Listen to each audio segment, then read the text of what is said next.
Hello, welcome to food Indian. கொத்தமல்லி பிரியாணி எப்படி செய்யலான்னு பார்க்கலாம்.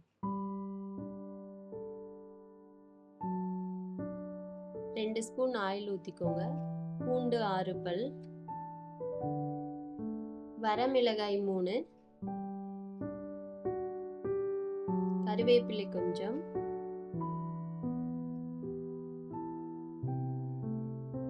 புதினா கொஞ்சம், கொத்தமல்லி ஒரு கையளவு. ஒரு கையளவு கொத்தமல்லிக்கு 1/4 பங்கு கருவேப்பிலையும் புதினாவும் போட்டுக்கணும். ஒரு 3 நிமிஷம் வணக்கிக்கோங்க. ரொம்ப வணக்கக்கூடாது, கசப்பாயிடும். வணங்கினது ஆறின பிறகு மிக்ஸி ஜாரில் நல்லா நைஸாக அரைச்சி எடுத்துக்கோங்க.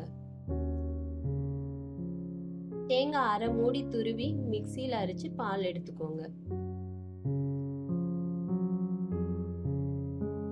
குக்கரில் 3 ஸ்பூன் ஆயில் விட்டுக்கோங்க.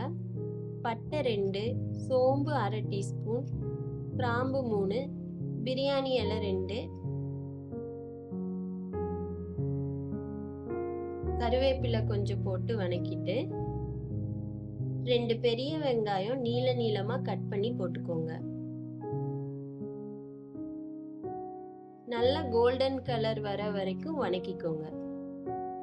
அப்புறம் அரைச்சி வச்ச பேஸ்ட்டை போட்டுக்கோங்க. 2 மினிட்ஸ் போட்டு வணக்கிக்கோங்க.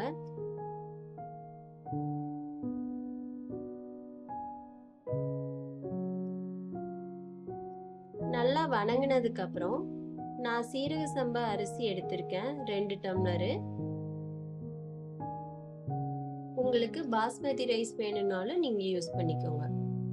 1 டம்ளர் சீரக சம்பா அரிசிக்கு 1.25 டம்ளர் தண்ணி வச்சுக்கணும். 2 டம்ளர் மொத்தம் எடுத்திருக்கேன். அதுக்கு 3 டம்ளர் தண்ணியில தேங்காய் பால் எவ்வளோ வருதோ அதை அளந்து ஊத்திட்டு மீதிக்கு தண்ணி ஊத்திக்கோங்க. தேவையான அளவு உப்பு போட்டு கலக்கி விட்டுக்கோங்க.